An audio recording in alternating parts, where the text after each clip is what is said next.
Lights are out. Kyle Larson and Corey Day from the front row. Then it's Brent Marks and Brian Brown in row number 2. James McFadden next to Brad Sweet in row number 3. Tyler, Courtney, Rico, Abreu in row 4. Jake Bubak and Corey Eliason, the top 10 starters in this one.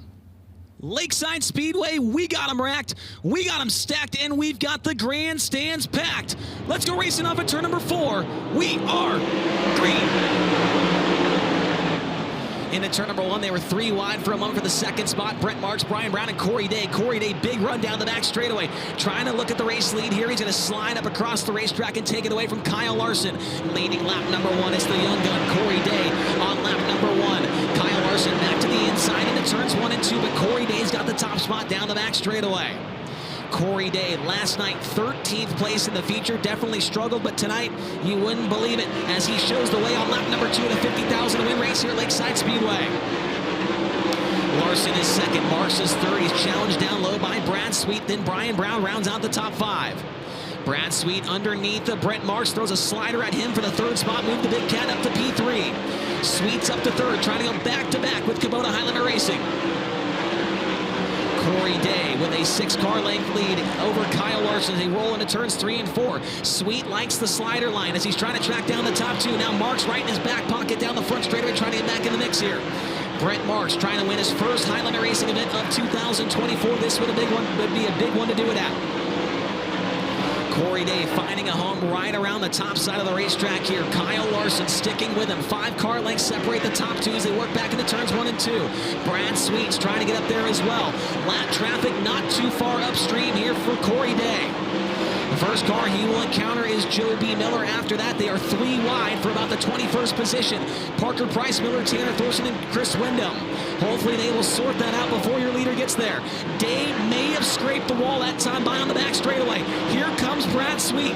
Sweet now steps it up to the high scary side, trying to find a way around his brother-in-law down the front straightaway. Corey Day right up against the guardrail as they work back down the back straightaway.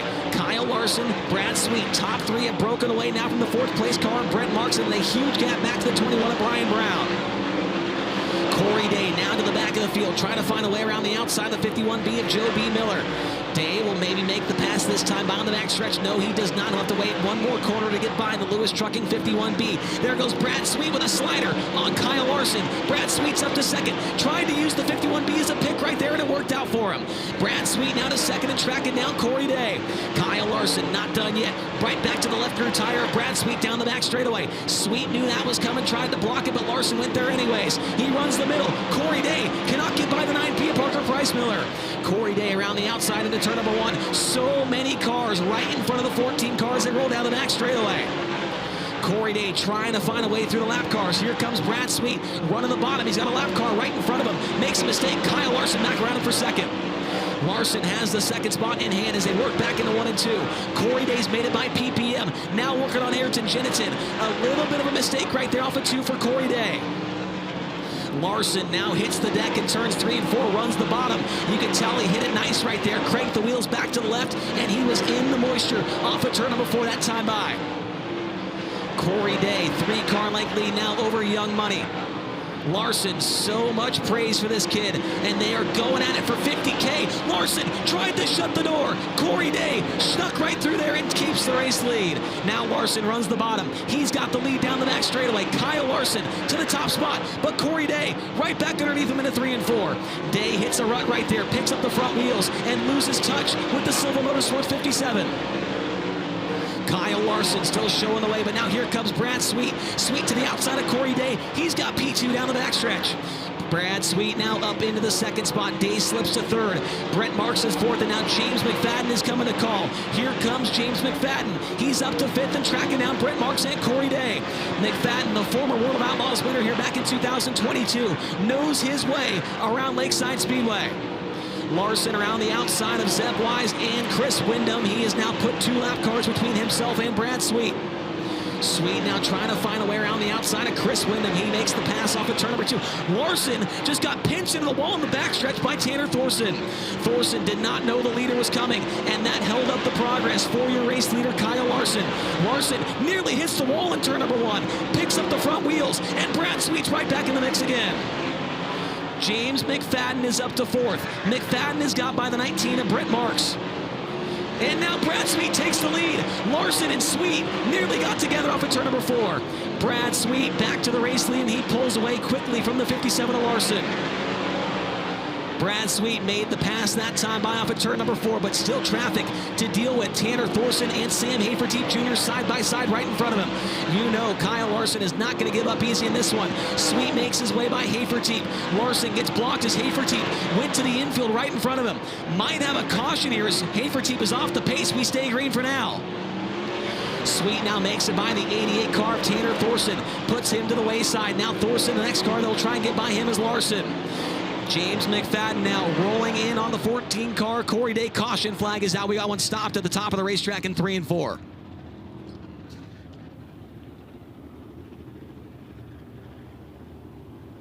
Corey Eliason, it looks like the axle broke on that car. You could see the axle sticking out of the left rear tire right there that is sitting next to him. And they are going to need a tow truck on the Ridge and Sun Racing number 8 car. With 10 laps to go, Eliason was running 13th at the time of that incident there. How many times have we seen Brad Sweet and Kyle Larson battle for a lead, or battle for the lead in a sprint car race? Here's a Flow Racing replay of the when Brad Sweet took the lead. I actually did not see this. I was watching McFadden try and make the pass on back in the field there. Wow, and what a slider that was. Larson was like a lane off the bottom and somehow was able to make the move there to the inside to take the race lead away.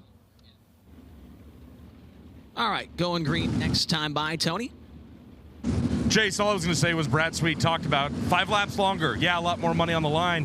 But what do they do technically to these race cars? They want to start this race off just a tick tighter than they did last night because they know that car's got to last 5 laps longer and feel as good as it did on lap 30 tonight as it did on lap 25 last night. So all these teams have taken a pretty big swing on the adjustment for these extra 5 laps. Yeah, absolutely. We'll see how it plays out here for the final 10 here in the Heartland of America Showdown at Lakeside Speedway.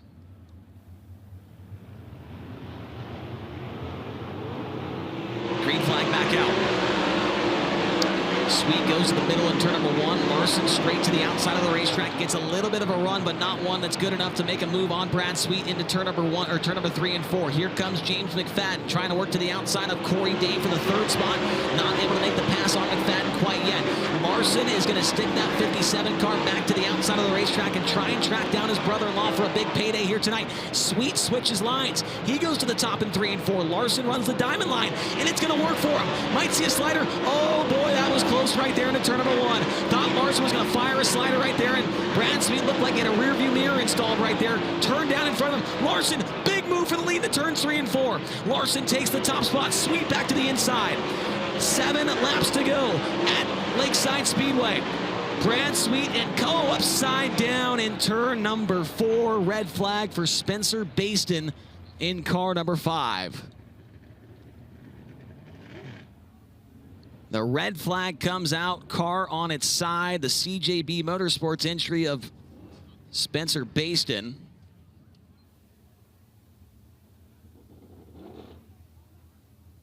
Bayston, last night's hard charger in the feature, went 23rd to 8th. And this one, he started in the 13th position and was running in 13th at the time of this incident.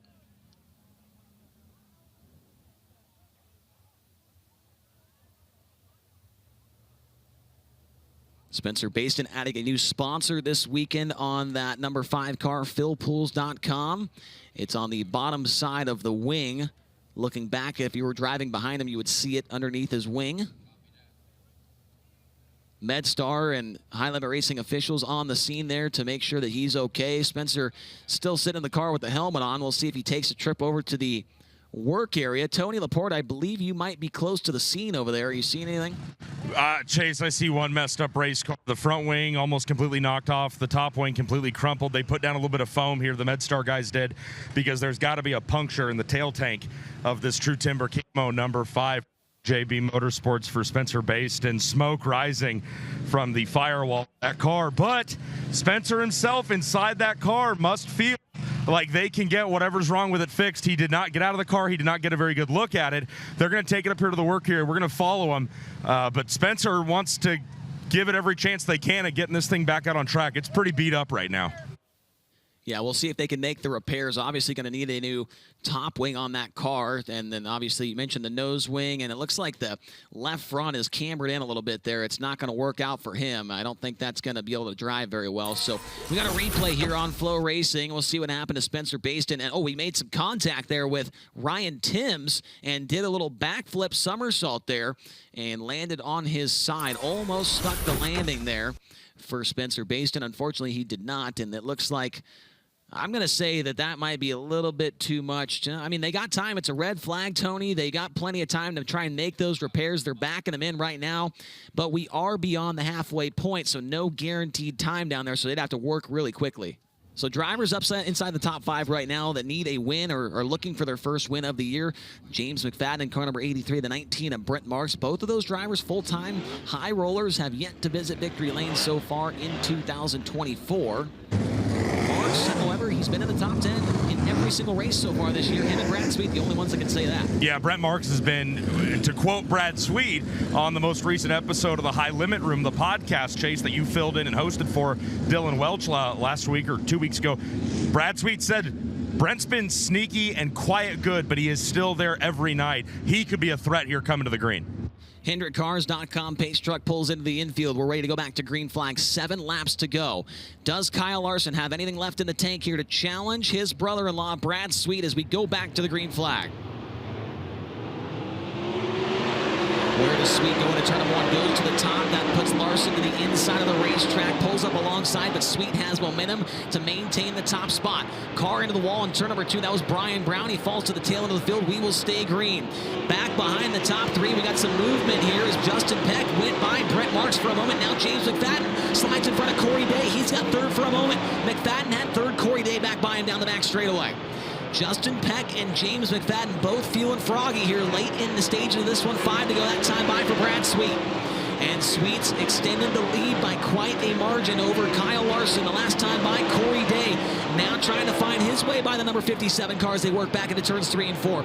Quite the rut right there in turns 3 and 4. And McFadden is going to go right by Corey Day. Oh my goodness. James McFadden just clipped the Nerf bar on the 14 at Corey Day off of turn number 4, and the yellow flag is going to come out. We got one slow on the front stretch. It is the 21 of Brian Brown. Caution is out with 4 laps to go. The 21 of Brian Brown, who started 4th in this race, has an issue and will come to a slow stop entering turn number 1. James McFadden with a very, very close call right there, trying to squeak around the outside of Corey Day. When he got the car straightened back out, it looked like he almost threw the left rear at Corey and said, have this thing, and about hit that right side Nerf bar on the 4C's Construction 14 machine. McFadden might have something to say by the end of this thing here. And he looks like he's pointing at something on the racetrack. I'm not really sure. As long as Brad Sweet finishes in front of Kyle Larson at this point, he will take home an extra 10 grand and be a $60,000 night and a $70,000 weekend for Brad Sweet there, Tony. Chase, down here in the infield, the MedStar guys brought back what looks like the back half of the torque tube assembly. I don't know if that would have, I can't imagine that would have been off Brian Brown's car. But yeah, that's what Brad Sweet was alerting the guys to, and MedStar ran over there and took a look at it. The back half of someone's torque tube assembly is down here in the infield. Yeah, I would probably bet that might have been the 21 car Brian Brown's there, Tony. So maybe that's the issue for the Casey's number 21 car. As we're coming back to green, 4 laps to go. Brad Sweet back on the gas. We're back underway at Lakeside. Sweet gets away into turn number 1 by about 4 car lengths over Kyle Larson. Here comes James McFadden coming to call. Trying to work around the outside of Kyle Larson. Now Larson goes in front of him into turn number 3. Corey Day goes right in front of James McFadden. They get together off of turn number 4. Corey Day and James McFadden, close quarters action right there into turns number 3 and 4. Larson makes a mistake off of turn number 2. James McFadden trying to reel him back in. Here comes Corey Day. Will we see a slider? No, he hits the rut, gets sideways. McFadden gets back by him. The track is extremely tricky down there on that end of the speedway, specifically on the entrance to turn number 3. Bottom of the track does not want to be the place where you're at here. Here comes the white flag for Brad Sweet. Sweet with nearly a straightaway lead as he makes his way down the back straightaway. He wins last night for $10K. He'll win the Wilkerson Crane Rental & Forge Construction extra $10K and $50,000 as well at the Heartland of America Showdown. Brad Sweet gets the win. Kyle Larson second, James McFadden third, Corey Day fourth, and Justin Peck ends up in fifth.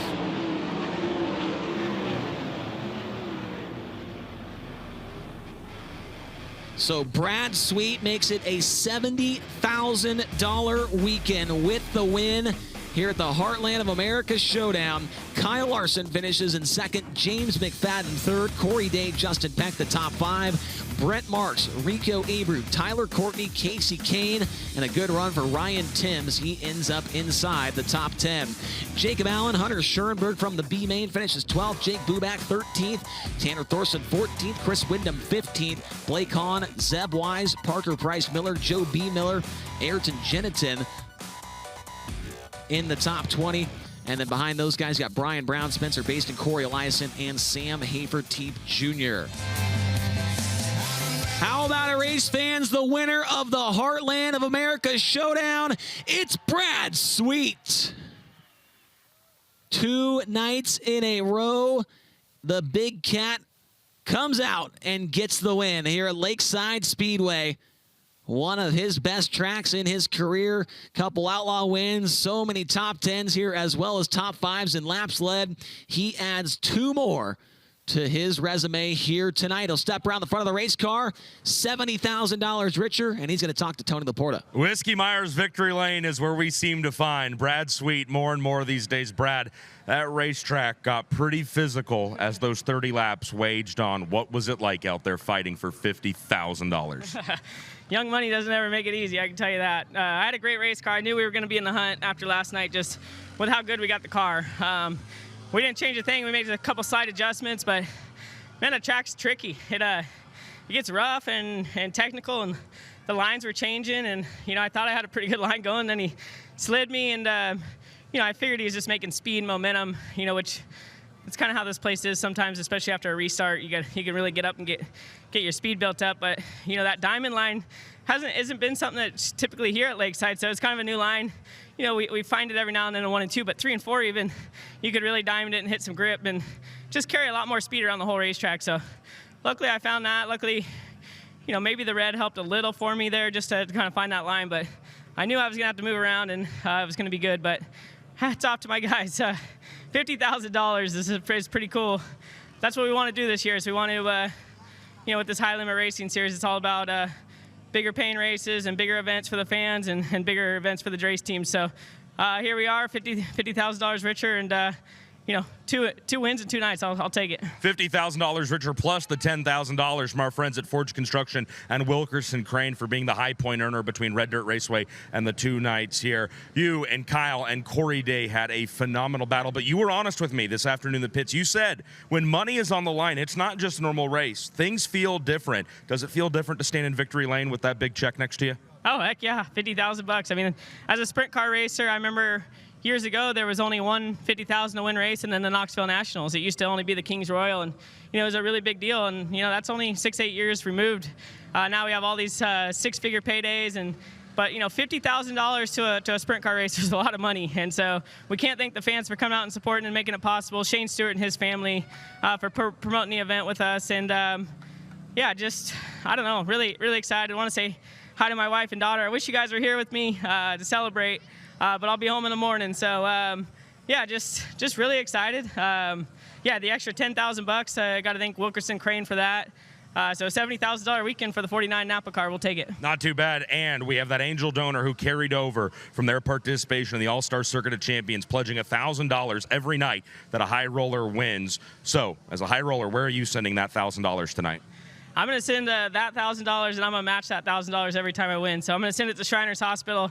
And whoever that angel donor is, man, it's such a great thing that you're doing. I wish we could thank you in person, but I understand. And just really thankful that I'm able to donate, money to the Shriners Hospital. For the 4th time in 2024, ladies and gentlemen, Brad Sweet's your winner. We talked about a California-sized tornado blowing through Kansas. It was a three-headed monster, that storm. Brad Sweet, Corey Day, and this man, Kyle Larson, running second here tonight. But that was a physical race, it looked like, between Brad and what Chase Rodman has nicknamed New Money. You're Young Money, he's New Money. What was that battle like out there? Yeah, it was a lot of fun. The track was elbows up from the start of that race, and was just being patient there until we caught traffic, and then Brad was able to get aggressive, get by me, and I turned the wick up, was able to get back by him, and then get by Corey, I think, a lap or two later, and I got clobbered by a huge mud clod, and went up the track and missed my marks, and Brad got by, and then all those restarts there at the end, I was really tight. So I thought I had a tire going down, but apparently didn't. So we were just that tight. So Brad was super good there the last couple restarts. He stretched out by a ton there. So yeah, good to get second, but would like to have been one spot better for sure. And Kyle, just quickly, this weekend is the first time we've seen you on the podium since your win at East Bay Raceway Park with Kubota High Limit Racing. What is the competition level like night in and night out with this series? Yeah, I mean, it's obviously really tough, for sure. It's tough all throughout the country right now. You see, the guys on the Outlaw Tour, they're strong. Us on the High Limit Tour, we're all really good. I think, Brad's still same old Brad, nice, consistent. Click off some wins when there's some big money on the line. And then you got Sunshine, who's always consistent. James, Corey's been, racing his ass off. Brent Marks, everybody. So it's I feel like everybody's elevating their game right now, and it's gonna be fun to see how it all shakes out and everybody gets together when we get these big money races coming up these next few months. So just really looking forward to it. I was happy with my car this weekend. I felt like we made some really big improvements. This is really the first time we've been on a half mile too, and was good to have speed. So I'm happy with where we're at. Just keep inching at it and keep getting better, but just got to race more. I don't get to race as much as these guys. A third last night, a second tonight. Kyle Larson, good luck this weekend at Kansas in the NASCAR Cup Series. And then we will head over to third place finisher, James McFadden. Brother, that rut down there in 3 and 4, you and Corey Day were hitting it a couple times. Corey getting unsettled down there, you really kind of rattling his cage. What was that battle to stand on the podium with a youngster like that who has been so hot recently? Yeah, I love racing with him, mate. He's an unreal race car driver, but has a lot of respect. He's been brought up right, and his family are great. So, yeah, I love racing with him. He's a hell of a race car driver at the age he is already. So, hopefully he sticks around on the dirt track for a little longer. But hats off to my guys. We really struggled last night, and did a lot of changes there, and got my car really good. It took us a little bit at restarts to get going, probably 2 or 3 laps to build my momentum, and I felt like I got faster and faster. So I kind of wasn't really hoping for restarts, but we got to third. It was good. It was kind of wish the race was 50 laps. It was insane, man. It was 30 qualifying laps out there, and I felt my car got better as the race went on. So hats off to my guys. Like I said, they worked hard. Hi, Dennis and Teresa. Back in California, it's good to be standing here with, I think we've had the speed, we just haven't had the results. So we'll keep digging and keep getting better. Obviously, Toyota, Mobil One, everyone involved with our team to get us up and down the road. It's, like I said, really, really nice to be standing here. So hi, Mav and Zoe back home, and can't wait to see them. James McFadden comes home in third place here tonight aboard the Roth Enterprises number 83. He brings up a great point, that three-headed California-sized tornado that rolled through here tonight, Chase. Yeah, Brad Sweet and Kyle Larson, they call the state of California home, as do you. But this car right here, that number 83, the Roth Enterprises machine owned by Dennis and Teresa Roth, that car calls California home. So the Californians, the West Coasters, coming out here to the big, near half-mile-long Lakeside Speedway, finding comfort, finding speed, and making some money here with Kubota High Limit Racing.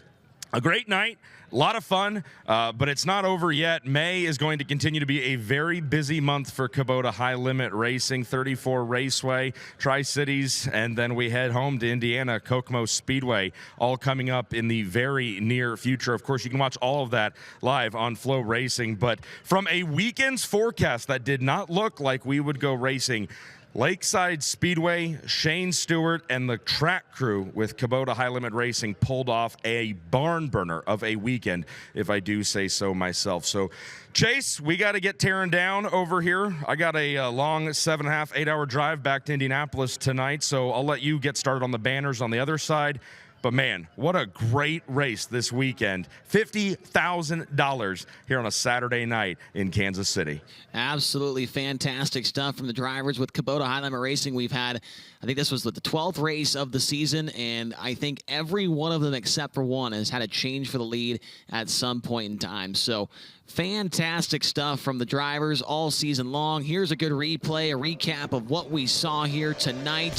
Started off with a decent battle between Corey Day and Kyle Larson. Day made the move right here, and you thought that Larson was going to run away and hide, but Corey made it tough on him, pulled out to a pretty large lead and led for a majority of this race, probably led the most laps of anybody. Brad Sweet put the move on Kyle Larson, used Joe B. Miller as a pick right there, and was able to scoot on by him and take over second. But Larson wasn't done. Sweet tried to block him right there, and he opened that door when he tried to shut it and took that second spot back. Then he makes this move right here as Corey gets up in the fluff a little bit right there. Larson comes up racetrack, and Corey literally hit the wall right there to maintain the race lead. And there you see the big cat on the prowl trying to get up there and battle for this top spot. Finally puts the move on Corey Day right here as Day gets a little bit sideways off of turn number 2. Brad made the pass, and then he went to work to track down Young Money for this win and made this crazy move right here. Larson ran the middle. I'm not sure how that worked out for Brad Sweet right there, but it certainly did. And then he never really looked back, I don't think. Maybe Larson gets by him one more time, but Brad Sweet was in control for a majority of the race after that. This right here was what I was talking about, as Sweet went down the bottom, and that was the last chance for Kyle Larson. Spencer Bayston does a little backflip action right there. Brought out the red late in the race, but it was a 4-lap dash to the finish. Brad Sweet holding off the challenge right there from Larson. After that, it was over. He would drive off into the Kansas City sunset as Larson would try and hold off Corey Day, who gets passed right there barely by James McFadden, and he would end up on the bottom step of the podium. But it was all Brad Sweet, $50K in his bank account here tonight, along with $10K last night and $10K from Wilkerson Crane Rental and Forge Construction. Absolutely fantastic stuff. Lakeside Speedway, in my opinion, one of the most underrated facilities and tracks in the entire country when it comes to dirt sprint car racing.